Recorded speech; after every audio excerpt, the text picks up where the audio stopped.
Hey, what's up, world, and welcome to episode 76 of the Take One podcast. I am your host, August C. Jones, and we have a few things to talk about today, as well as the box office segment, as we do every week or whatnot, and just to see what, topped the box office, what came in the top 5 and everything else, and see if I'm right, which we'll get into later. But let's go ahead and get into the first line of things that we need to get into. Now, we're going to go into movie news, and there's two big significant pieces of movie news that came out recently. The first being that Neill Blomkamp has been basically signed on to direct the newest sequel to RoboCop. Now, I know a lot of younger people are looking at me like, okay, yeah, the 2014 RoboCop was good, it wasn't that good, blah, blah, blah, or they hated it or whatever. It's not a sequel to that one. It's a sequel to the original trilogy of RoboCop, and he's basically, it's a script that was written years ago, and so basically the new writer that's on is Justin Rhodes, who is also writing the reboot of the new Terminator movie that is basically in somewhat of a development right now. So what Justin is doing is retooling a script of an original, I guess it was supposed to be a sequel to RoboCop, the older ones or whatever, and it was wrote years ago. So he's just retooling it, and they're using that as, basically what they're gonna do with this new sequel. Now, Neill Blomkamp came out in an interview and basically stated that he is a huge fan of RoboCop. Like, this is something big when he was younger, and so more than likely, when you get somebody that is a big fan of the thing that they're making, you're going to get a person that's going to put their all into it, because if it's something that you love, you're basically going to make it as good as you possibly can. And so, and so we already got a title. I don't know if it's going to be the official title by the time the movie comes out and everything else, all the promotional and advertisements start kicking in for it. But the movie right now is called RoboCop Returns. And so, upon reading this, when I heard it, because like I seen certain articles that was like hit the headline of RoboCop reboot, so I'm like, okay, RoboCop reboot, and all this stuff. But then upon reading this, it's like, this ain't a reboot, this is a sequel, and it basically states it up in the articles that basically it is a sequel, that it's not redoing everything else, which I think that probably would have been a better idea. Is to like reboot it instead of continuing it. And it's like, I don't know, like, I mean, movies, it's not anything new. Movies have came out within the past years or whatever that had movies that came out years, like 20, 30 something years ago, and now coming out with a sequel 30 something years later. So I mean, it's nothing new, but as of right now, it's like looking at RoboCop, like the first ones, like I was young around the time that RoboCop came out. I don't know when the first one came out. I think the first one came out before I was born. I was born in 87, so I know I was maybe around when the second movie came out, and then I know I was around when the third movie came out. I remember the video game for Super Nintendo and everything else for that, but I feel like at this point it should be another reboot. The one that came out in 2014, though, like I said, it wasn't all of that. I did like a lot of the things that they did with it. A lot of like the liberties that they took for it or whatnot. It just wasn't executed right. But overall, this is a new look at RoboCop. Now, given the fact they probably might take certain things that they did with the 2014 one and put it to this one, like they might upgrade RoboCop. They might, have him be the same, come out, dust him off or whatnot, and be like, okay, I think we can start this up and redo it and blah, blah, blah. And then, fix it to where he's faster, he's not slow moving and all that. And, inquire some of the stuff that they used for 2014. So I think that would probably be better, because just the design of the 2014 one, I do like. I like how they had him moving and everything else, where he was really quick and how he was doing everything. So I feel like if they go down that road and give him a, a tweak, or just like upgrade him and make him faster. I ain't gonna say a little bit faster, but make him faster and more, I guess you could say, modern, then I would be on board. But I mean, right now I don't know exactly what they all have board. I mean, right now all we have is what they've told us in interviews and just the information that's given out, but we don't know anything further. We got a bleak, kind of like vague synopsis. It's just something, RoboCop returns, he comes back, and then it still take place in Detroit, and Detroit is still, as bad as whatever, and RoboCop is, there to be RoboCop. I mean, that's really simply put what the movie is vaguely about. I mean, of course, as they develop more of the script and actually get the script on and what it actually is about, we're going to get the full what the official synopsis is. But overall, I found myself just intrigued by it. I feel like they should just reboot the whole thing. Hopefully they end up doing that instead of doing a sequel. But I mean, I could be down for it. I might end up seeing this movie and be like, yo, this is that. This is what it's all about. So I don't know, but they, as of right now, since I believe that they're still doing the beginning in the beginning of development for it, and still writing or rewriting, the script for it or whatnot, there has not been no release date. As a lot of movies, I'm like, oh, we're pushing for a 2020 release or whatever. They still haven't got a release date for it. And also, the original writers on the original movies are coming back as producers for this film. So they'll have some input and more than likely be consultants and maybe have a little bit of say, or, just whatever, how this movie goes. So I'm just curious to see that. And so the next thing that we're going to get into, actually the last thing in movie notes that we're going to get into, is Joaquin Phoenix. Well, it has been reported, a while ago. DC, I'm going to just try and keep this bleak, because anytime, if you listen to any of my past podcasts or whatever, anytime I talk about DC, it's always a kind of sound of disappointment in my voice. Because I want DC to be good, but when you're watching it and you're analyzing it, it's just kind of like, okay. But anyway, so Joaquin Phoenix has been basically put in to play the Joker, not the Joker that's part of the DCEU, because that Joker is played by played by Jared Leto, and that is part of the DCEU.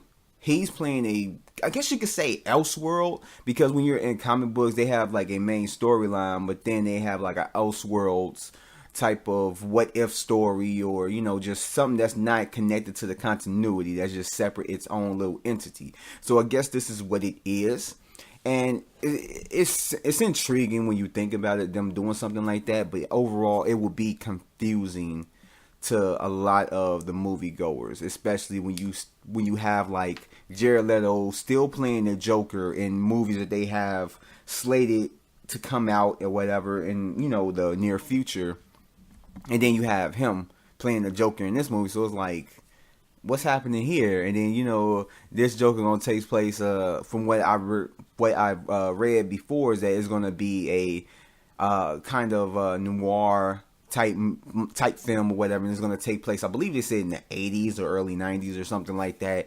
So that's one thing that can confuse people. But he has officially signed on, officially put his name on the dotted line, and it is set to start shooting this September in New York. So I mean, I don't know, like, I'm going to watch it. More than likely, it may end up being really, really good. Better than anything that the DCEU has put out lately with all their films. Even better than Wonder Woman.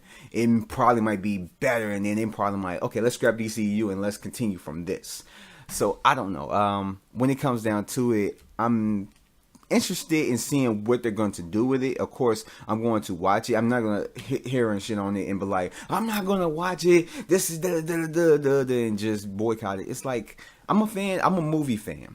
You know, if they come out with an idea like this, I've learned throughout the years, even though I still do it, but to never underestimate a film. It's certain films where I didn't underestimated it, and they end up blowing my socks off. Avengers being one, the first Avengers. I ended up underestimating it, thinking it wasn't going to be better than The Dark Knight Rises. I ended up basically eating my words because the Avengers was so awesome and Dark Knight Rises was adequate. But in any case, when it comes down to it, they have no release date for it yet, and the budget is set for $55 million, which isn't that much compared to a lot of the stuff as far as movies that's like this go for. And you see the big tadpole, I don't even know how to say the word, the big tentpole movies, I guess you could say. I don't know, the big movies, big blockbuster movies that's been coming out or whatnot. So 55 million ain't really that bad. So I'm looking to see what they're gonna do with it. And of course, it's gonna be good crime drama, so it may be interesting. And Joaquin Phoenix is a great actor, so I mean, he might end up knocking my socks off. I don't know. Pause. But yeah, and so we got Todd Phillips, who is set to direct and co-write the movie. So I mean, it seemed like they got all the eggs in the basket. It seemed like they kind of know somewhat of what they're doing. So hopefully this ends up being a win for them, because that's desperately what they need about right now. So let's go ahead and jump right out of movie news and jump right into trailer reviews. So the recent trailer that dropped recently was Goosebumps 2 Haunted Halloween. Now this is a sequel, of course, to the, what year did it come out? I think it was 2016 Goosebumps with Jack Black up in there. And this is a continuation from that. It doesn't have any of the original members up in there, or original cast or whatever up in there. It's just, I don't know, I think from the looks of it, it takes place maybe years after it, because when we start off the trailer, it is basically the R.L. Stine house, but it is a old house. And so it looks like it's been abandoned for years. And the kids come across this room that has this chest, and inside this chest is a book written by R.L. Stine that hadn't been released or anything like that, and it's called Haunted Halloween. They open it, and the same thing happens. All the monsters that's in the book come out and take over the town. They have to put these monsters back inside of the book. Now, watching this trailer, I was underwhelmed. I really was underwhelmed. And I know I just got done talking about it, like don't underestimate a movie, blah blah. But it's like right now I'm just looking at the trailer. I'm just basing off this first trailer. But I was really underwhelmed. The thing that stood out to me is that I'm thinking like, prior to this movie, Jack Black hadn't really been a person that really kind of like, sparked my interest in seeing his movies. I've seen him in several movies, and he's known as a comedic actor, but I never laughed really at I don't think I ever laughed at any of his movies. It was like, I don't know, I just really couldn't get the appeal of Jack Black. But seeing, this Goosebumps, the first Goosebumps movie, he was actually pretty good up in there. I liked his character. I didn't think that I was going to, but I ended up liking him. And then I even like him up in Jumanji, Welcome to the Jungle. And I was surprised. So I'm like, okay. So with this being a part 2, I'm thinking like they're going to continue the story from the original, characters from the first film, and just, basically, give them another story. But obviously that's not the case.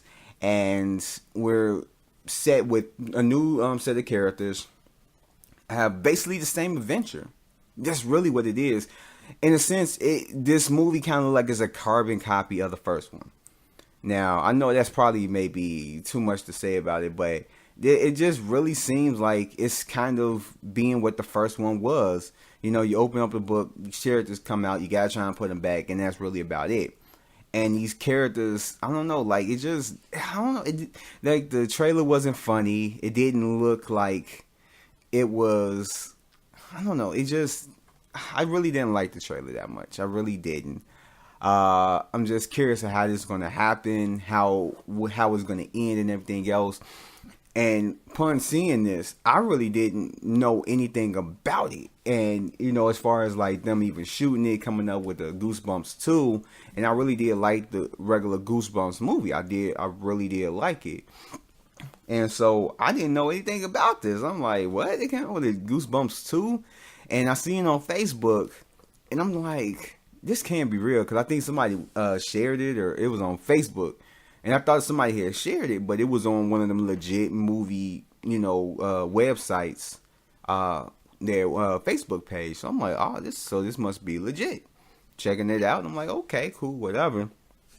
But yeah, this trailer I don't know, it was underwhelming. And hopefully they have another trailer sometime soon, probably by the end of this month or beginning of August, that actually put me on board with it. But as of right now, it really didn't look that good. And they also released a poster that looked, like kind of similar to the first Goosebumps poster from what I remember. But, I mean, it was okay. I like the poster better than I like the trailer. Put it like that. So, let's go ahead and jump off of trailer reviews and jump right into this segment I like to call the weekend box office segment. And so, like I do with every box office segment, I get into what my predictions were last week. And then I'm going to get into what happened over the weekend. And then I'm going to tell you what movies are coming out. And then I'm going to give my predictions for this coming weekend. So, let's go ahead and jump right into it. So, my predictions last week for this past weekend, it was that Ant-Man was going to be a number one. Well, Ant-Man and the Wasp was going to be a number one. Jurassic World Fallen Kingdom was going to be a number two. The First Purge was going to be a number three. The Incredibles 2 was going to be a number four.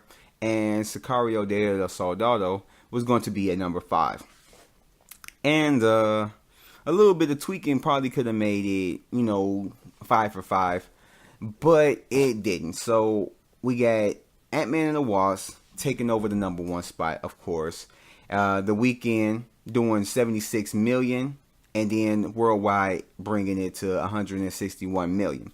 And then we have Incredibles 2 taking the number two spot over the weekend, doing 29 million, domestically bringing it to 504 million, and worldwide 772 million. Now Jurassic World Fallen Kingdom over the weekend did 28.5 million, domestically 333 million, and worldwide, of course, $1 billion. Over $1 billion. The First Purge over the weekend did 17.1 million, domestically did 31 million, and worldwide did 41 million. And rounding up the top five is Sicario Day of the Soldado. Okay. Saying it real fast, I always mess up. But anyway, over the weekend did 7.3 million, domestically 35 million, and worldwide 43 million.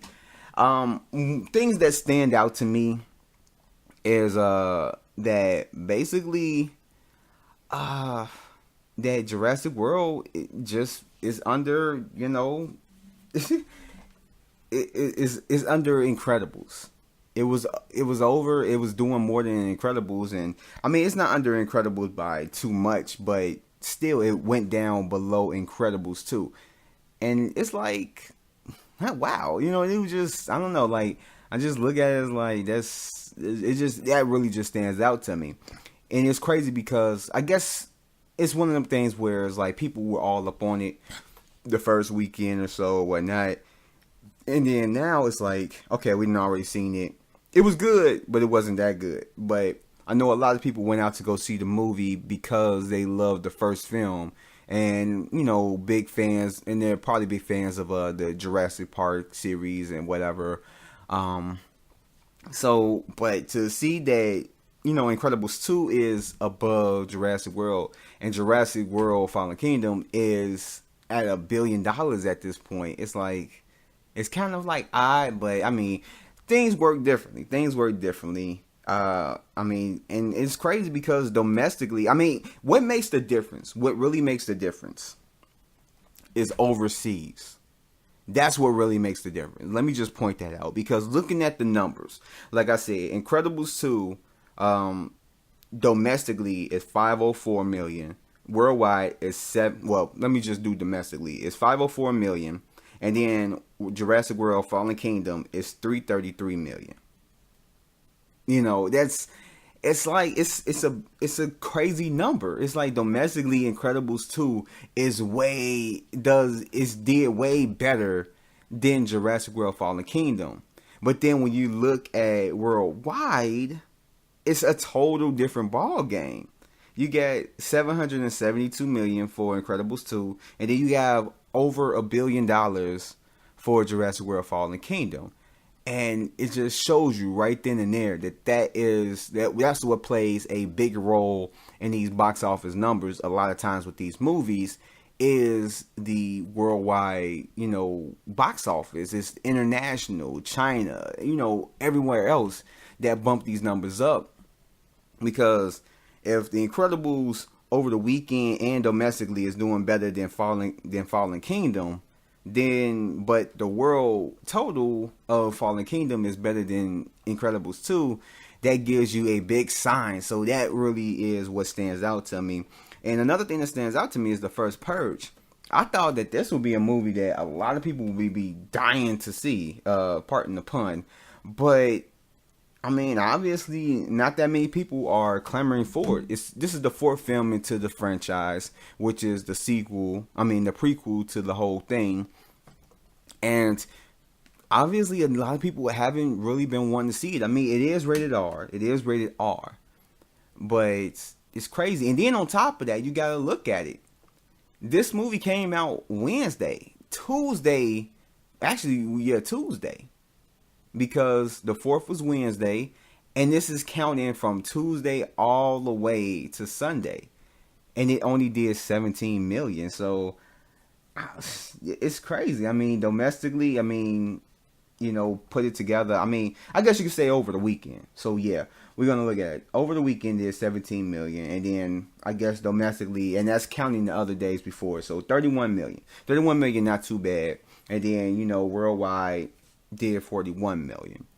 But I thought it would probably be way better, especially just, I don't know. I thought it would do way better. But it is a number 4.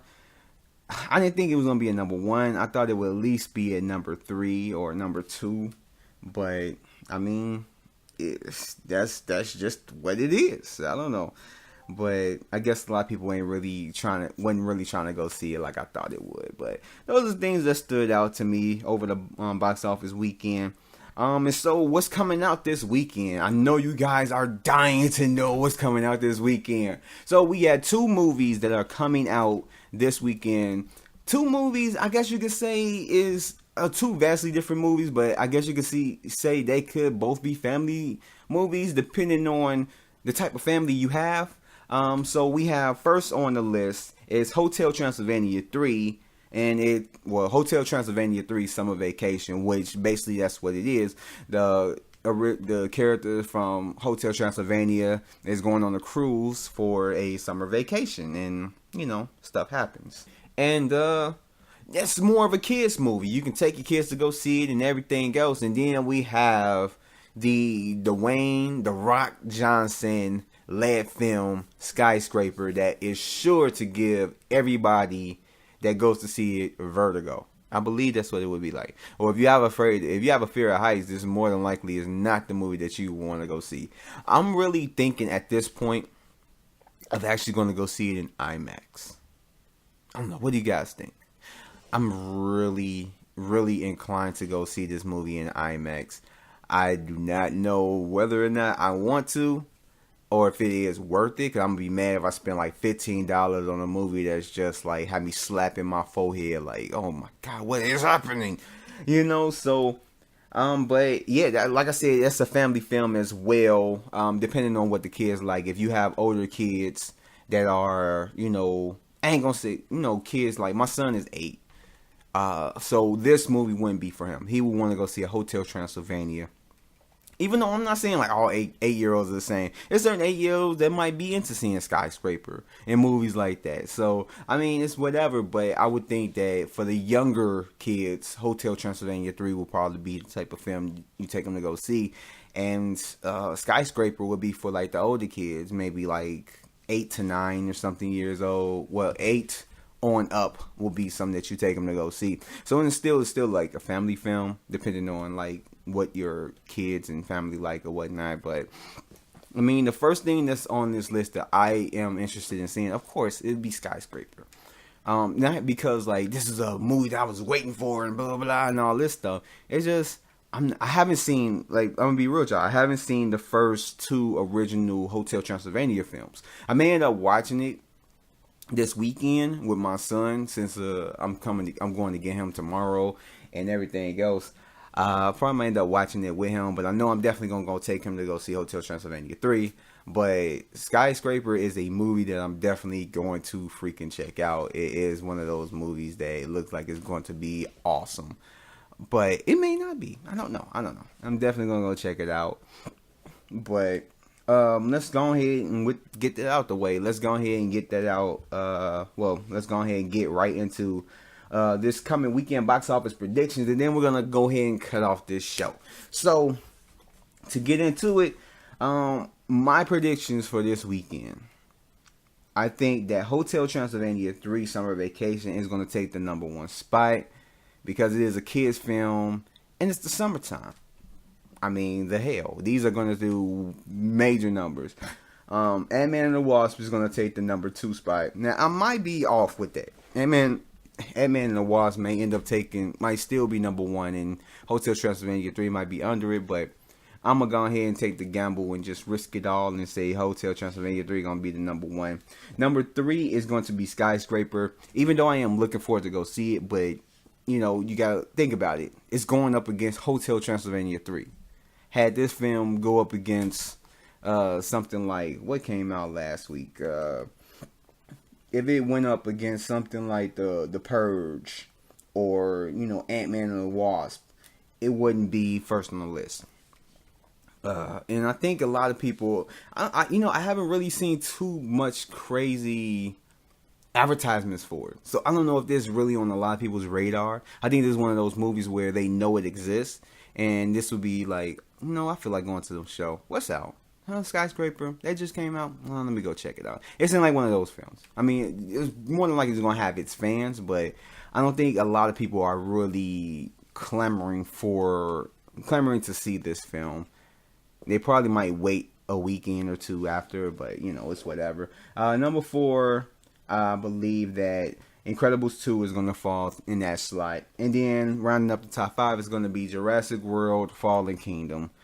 And that's basically really it. That's all I got to say about it. I just gave my reasons. And that's what I'm going to stick to. My top 5. Hotel Transylvania 3, Ant-Man and the Wasp, Skyscraper, Incredibles 2, and Jurassic World, Fallen Kingdom. Running out the top 5. So those are my predictions, and that is the end of the show. And yeah, I'd like to thank you guys for listening. And whether it's on YouTube or SoundCloud, I finally am starting to put episodes on SoundCloud now. I put the first episode, I put episode 75 on SoundCloud right now, so you can go check that out if you haven't. All the earlier episodes, 1 through 74, is on YouTube. So if you want to listen to those, go ahead to my YouTube channel, CMJ World, and check those out. And that's really all I gotta say. And thank you guys again, and I will catch you guys later. Peace out. Hey, before you guys leave, make sure you hit that like button as well as that subscribe button. And you see that little bell? Make sure you hit that to turn on your notifications. That way you'll be notified for anything that appears on my channel. Hope to see you guys next time. Peace out.